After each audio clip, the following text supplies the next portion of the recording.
Makan mi kari Ipoh. Try.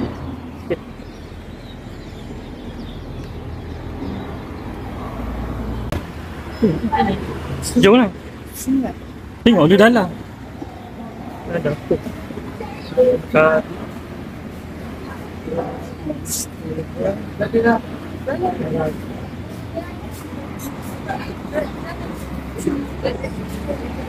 Oh, cantik lah. Dia ada ni.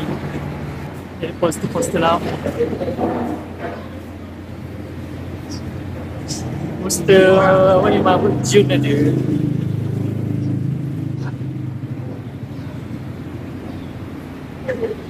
Del Milo. Ni radio klasik. Oh, fikir tempat tu. Depo lama. Ni ada Del Milo. Tempat bilik.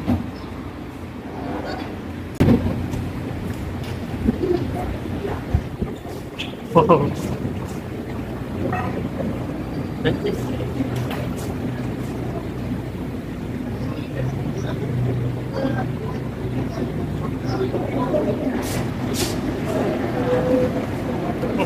Ini beli.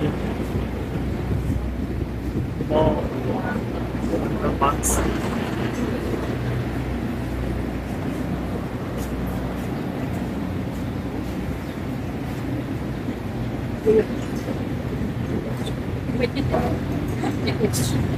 Yes.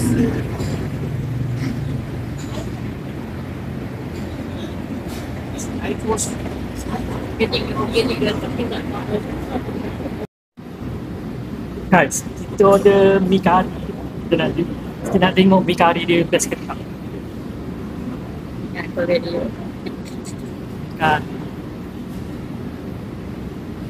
Kedai dia klasik lah, kedai dia. Saya nampak dinding kayu. Kan. Dia ayah dah. Dekat lama macam ni kan.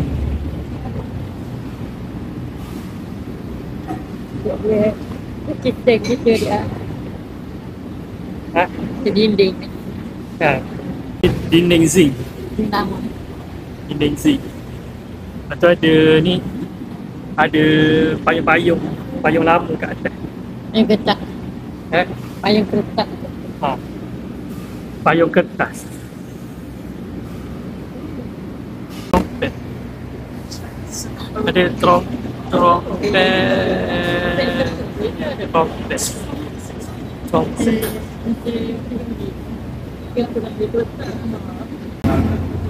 Wah, dia Ipoh terkenal. Itu kat bawah ni ada Puma.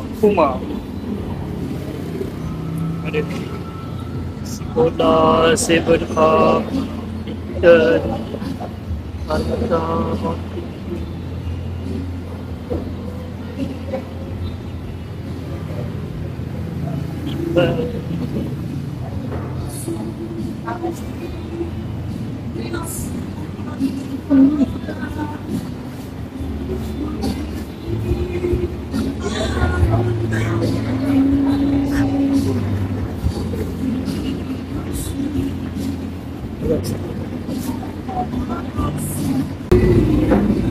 mi kari.